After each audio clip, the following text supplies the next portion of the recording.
주님께서 여러분과 함께 또한 사제의 영과 함께 요한이 전한 거룩한 복음입니다. 주님 영광 받으소서.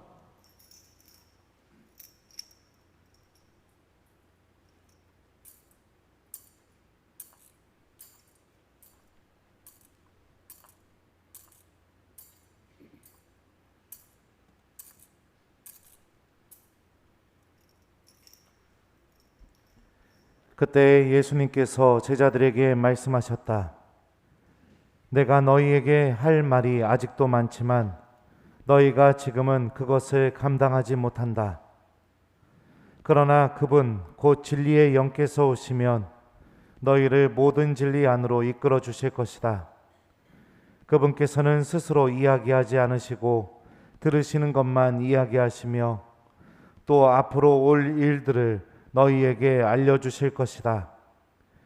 그분께서 나를 영광스럽게 하실 것이다. 나에게서 받아 너희에게 알려주실 것이기 때문이다. 아버지께서 가지고 계신 것은 모두 나의 것이다. 그렇기 때문에 성령께서 나에게서 받아 너희에게 알려주실 것이라고 내가 말하였다. 주님의 말씀입니다. 그리스도님 찬미합니다.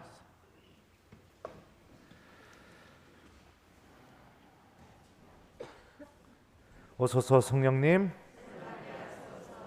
아버지께서 가지고 계신 것은 모두 나의 것이다. 그렇기 때문에 성령께서 나에게서 받아 너희에게 알려주실 것이라고 내가 말하였다. 안녕하세요. 예, 한 주간 잘 지내셨어요? 그래요. 저 보고 싶었어요? 진짜요? 나도 보고 싶었슈. 자, 우리는 서로 보고 싶어 하고 만나고 싶어 하죠. 그죠? 그리고 또 내가 좋아하는 사람들 만나서 무엇인가를 이렇게 하게 되면 더 기쁘고 행복해지고 그렇습니다. 우리에게는 이웃이 그렇기 때문에 필요합니다. 창세기는 사람이 창조되고 나서 처음으로 느낀 감정이 무엇이었냐면 외로움이었다고 우리에게 알려주고 있습니다. 사람이 혼자 있는 것이 좋지 않으니 그에게 알맞은 협력자를 만들어주겠다. 이 말씀처럼 하느님께서는 아담이 혼자 외로움 속에 있는 것을 좋게 보지 않으셨어요. 그리고 아담도 혼자 외롭게 있는 것이 기쁘지가 않았겠죠. 그러니까 아담이 자신이 사랑을 해줄 수 있는 존재, 또 사랑을 받을 수 있는 존재, 바로 하와를 하느님께서 만들어서 아담에게 이렇게 주시게 됩니다. 그래서 사람은 처음부터 공동체를 이루게 됩니다. 서로가 사랑할 수 있는 공동체, 서로가 내 것을 나누어 줄 수 있는 공동체. 이게 바로 우리 창세기가 고백하고 있는 우리들의 본질적인 모습입니다. 외로움을 느끼게 되면 우리들의 마음은 병들어가고 그 외로움이 지독할 정도로 강해지기 시작하면 우리들의 영혼은 점점 죽음으로 나아가게 됩니다. 세상에서 가장 사람을 무기력하게 만드는 것 중에 하나가 무엇이냐면 아무도 나를 사랑해 주지 않는다는 사실, 또 내가 누군가를 사랑할 수 있는 사람이 아니라는 사실, 이런 것들을 느끼게 될 때 삶의 의미라든지 또 내가 왜 기쁘게 살아야 되는지 그런 것들을 다 잃어버리고 살아가게 되는 것 같아요. 사람은 왜 외로움을 느낄까요? 사람이 외로움을 느끼는 게 왜 사람의 마음을 병들어가게 하고 삶을 무기력하게 만들까요? 왜 우리에게는 이웃이 필요할까요? 제가 그 답을 알려드리죠. 모르시는가 봅니다. 바로 하느님의 모상대로 창조되었기 때문에 그렇습니다. 하느님은 한 분이십니다. 하지만 우리는 오늘 삼위일체 대축기를 보내죠. 어떻게 한 분이시죠? 성부, 성자, 마지막 뭐라고요? 성모 아니에요? 네, 성령, 네, 성부, 성자, 성령 하느님이 완전한 사랑을 통해서 하나의 이 일치된 공동체를 이루고 계시죠. 하느님도 공동체를 이루고 계시기 때문에 하느님의 모상대로 창조된 우리들도 공동체를 이루어야만, 그래야만 내가 행복을 느끼고 기쁨을 느끼면서 살아갈 수 있는 것이죠. 하느님께서 어떻게 완전히 일치를 이루시는가? 성부, 성자, 성령 하느님께서 어떻게 사랑을 하고 계시는가? 우리가 그것을 알아야 우리들도 그 외로움과 고독함에서 빠져나올 수가 있습니다. 오늘 복음 말씀을 들어보죠. 아버지께서 가지고 계신 것은 모두 나의 것이다. 그렇기 때문에 성령께서 나에게서 받아 너희에게 알려주실 것이라고 내가 말하였다. 이 말씀 안에 성부, 성자, 성령 하느님께서 서로를 어떻게 사랑하는지가 다 들어 있습니다.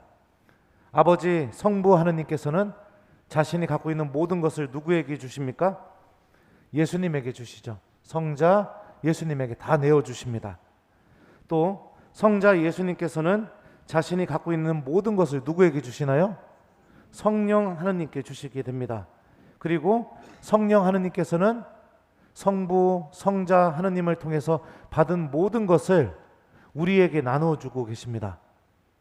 그리고 또 복음에 보면 이런 말씀이 있어요.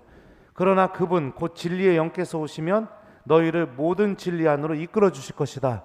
이 말씀처럼 우리들을 여기서 모든 진리라는 이 표현은요, 요한복음에서 예수님을 가리킵니다.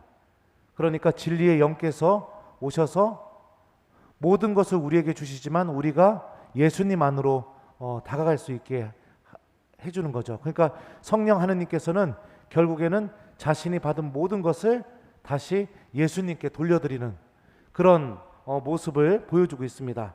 그러니까 성부, 성자, 성령 하느님께서 서로가 하나가 되고 일치가 되게 하는 그 원동력, 그 사랑의 힘은 무엇이냐면 서로에게 모든 것을 내어주는 것입니다. 우리들도 이웃들에게 무엇인가를 내어주기 시작하게 될 때 우리들이 갖고 있는 외로움으로부터 벗어날 수 있게 됩니다. 여러분들은 여러분들의 가족들에게 또 여러분들에게 배우자에게 무엇을 내어주고 계시나요? 분노, 짜증, 무관심, 외면.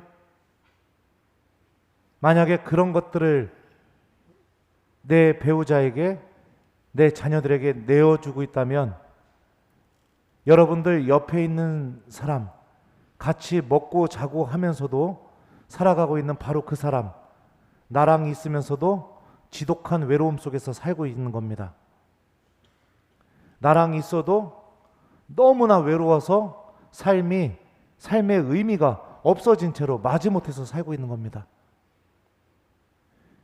성부, 성자, 성령 하느님의 이 모범을 본받아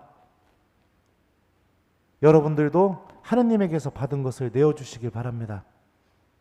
들을 수 있는 마음, 배려할 수 있는 마음, 대화할 수 있는 마음, 관심, 사랑, 희생할 수 있는 마음, 그런 것들을 내어줘야만 여러분들과 함께 살고 있는 사람들도 외로움을 느끼지 않게 되고 여러분 스스로도 외로움을 느끼지 않게 될 겁니다. 삼위일체 하느님의 모든 신비는 오늘 복음 말씀을 보면 성령께서 나에게서 받아 너희에게 알려주실 것이라고 내가 말하였다. 이 말씀처럼 이 사랑의 이 내어줌의 신비가 누구를 향해 있냐면 성부, 성자, 성령 각각을 향해 있기도 하지만 그 사랑 전체가 바로 나를 향해 있는 것이죠. 인간을 향해 있는 것입니다. 요한복음에 보면 이런 말씀이 있습니다. 하느님께서는 세상을 너무나 사랑하신 나머지 외아들을 내주시어 그를 믿는 사람은 누구나 멸망하지 않고 영원한 생명을 얻게 하셨다. 요한복음에서 여러분들 세상이라는 단어는요, 하느님과 아무 상관없이 살아가려고 하는 삶의 모든 상태를 의미합니다. 하느님을 거부하는 상태, 하느님이 없어도 된다고 생각하는 그런 상태, 그게 세상이에요. 그런데 여기서 뭐라고 얘기합니까? 하느님께서 그런 세상을 너무나 사랑하신 나머지 당신 필요 없이 생각하는데, 당신과 아무 상관없이 살아가려고 하는데, 당신과 아무 관련을 맺지 않으려고 살아가려고 하는데, 그런 세상을 너무나 사랑해서 무엇을 내주십니까? 가장 사랑하는 외아들을 내주시는 거죠. 삼위일체 하느님의 이 사랑의 신비는, 그 내어줌의 신비는 바로 당신의 자녀인 나를 구원하기 위해서, 나를 살리기 위해서 바로 이렇게 살아가고 있는 내가 요한복음에서 얘기하는 그 세상처럼 하느님을 외면하고 하느님과 상관없이 살고 하느님과 아무 관련 없이 살아가려고 하는 그런 마음을, 심지어 그런 마음을 먹고 있는 나를 살리기 위해서 그 내어줌의 신비가 이루어지고 있다고 성경은 우리에게 알려주고 있는 거죠. 이것이 우리가 하느님에게서 받고 있는 사랑입니다. 우리들은 믿음을 통해서, 또 미사 안에서, 하느님의 말씀 안에서 주님께서 나를 구원하시기 위해서 모든 것을 다 내어주실 수 있다는 것을 다 체험하면서 살아가게 됩니다. 그렇다면 내가 그 하느님 사랑의 신비의 주인공이고 그 사랑의 대상이고, 또 내가 미사와 말씀과 성체 안에서 그 사랑을 체험한 사람이라면 제일 중요한 게 뭐겠어요? 가장 내 옆에 있는 가장 가까운 이웃에게부터 그 하느님의 사랑을 나도 내어줄 수 있는 사람이 되어야겠죠. 함께 있으면서도, 나랑 같이 밥 먹고 살고 있으면서도 그 사람이 너무나 외롭다고, 또 너무나 외롭게 살고 있다면 여러분들 그거 얼마나 불쌍한 겁니까? 그죠? 나랑 함께 있으면서도 무엇인가 필요한 것이 아니면 나를 만날 일도, 대화를 걸 일도 없이 그렇게 살아가고 있다면 얼마나 그게 불쌍한 상태이겠습니까? 주님께서 우리에게 보여주신 이 사랑의 신비를 우리도 서로에게 실천하는 게 필요합니다. 내가 힘에 부친다면, 제가 이번 주에 한번 강론 때 그 얘기 했었죠. 성령께 기도하는 습관 가지라고요. 성령께 도움을 청하십시오. 오늘 제2독서 말씀 들어볼까요? 제2독서에서 바오로 사도는 이렇게 말합니다. 그뿐만 아니라 우리는 환난도 자랑으로 여깁니다. 우리가 알고 있듯이 환난은 인내를 자아내고, 인내는 수양을, 수양은 희망을 자아냅니다. 그리고 희망은 우리를 부끄럽게 하지 않습니다. 우리가 받은 성령을 통하여 하느님의 사랑이 우리 마음에 부어졌기 때문입니다. 환난, 고통, 어려움, 이런 것들 안에서도 우리는 희망을 갖고 있는 사람이고, 그 희망을 갖는 이유가 무엇이냐?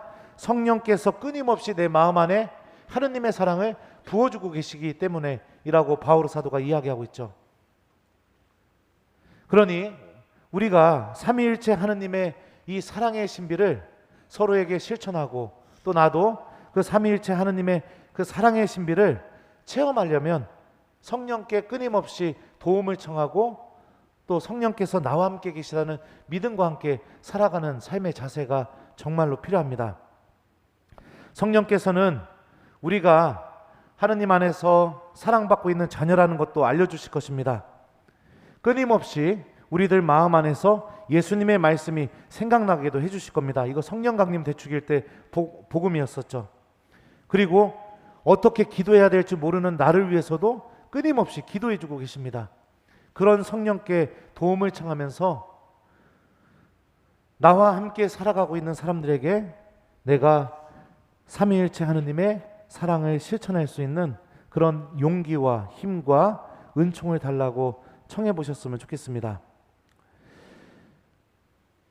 최후의 심판 때 하느님께서는 우리들에게 무엇을 물어보시는지 성경은 알려줍니다. 내가 얼마나 많은 죄를 지었는가? 내가 얼마나 악하게 살았는가? 그런 것들 하느님은 물어보지 않으십니다. 마태복음에 보면 이런 말씀이 있죠. 너희는 내가 굶주렸을 때 먹을 것을 주었고, 내가 목말랐을 때 마실 것을 주었으며, 내가 나그네였을 때 따뜻이 맞아들였다. 또 내가 헐벗었을 때 입을 것을 주었고, 내가 병들었을 때 돌보아 주었으며, 내가 감옥에 있을 때 찾아주었다. 이 말씀의 핵심이 뭐죠? 얼마만큼 이웃에게 내 것을 주었는가? 이게 심판의 기준입니다. 다시 말하면 얼마만큼 삼위일체 하느님의 사랑의 신비를 내가 이웃들에게 실천했는가? 이게 최후의 심판의 기준입니다. 나의 관심, 들을 수 있는 마음, 함께 시간을 보낼 수 있는 마음, 배려, 존중, 이런 것들을 여러분들의 배우자에게 또 여러분들에게 자녀들에게 나눠줌을 통해서 서로가 외로움을 느끼지 않고 삼위일체 하느님처럼 일치된 사랑의 가족 공동체, 또 서로가 서로 안에서 기쁨을 얻을 수 있는 그런 삼위일체 하느님의 신비를 닮은 그런 가정이 되도록 일주일 동안 서로가 한번 노력해 봤으면 좋겠습니다. 숙제 드릴게요. 일주일 동안 여러분들 내가 갖고 있는 것을 하루에 한 가지씩만 좀 가족들에게 또 배우자에게 이렇게 좀 나눠주는 한 주간을 보냈으면 좋겠습니다. 돈 주라는 얘기 아니에요. 네? 돈 주라는 얘기 아닙니다. 오늘은 한번 내 배우자의 말을 좀 잘 들어보자. 이렇게 좀 한번 줘보시고, 오늘은 내 배우자에게 좀 칭찬을 좀 해보자.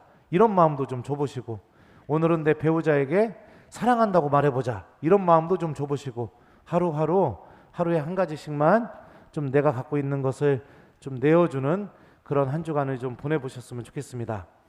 아버지께서 가지고 계신 것은 모두 나의 것이다. 그렇기 때문에 성령께서 나에게서 받아 너희에게 알려주실 것이라고 내가 말하였다. 아멘.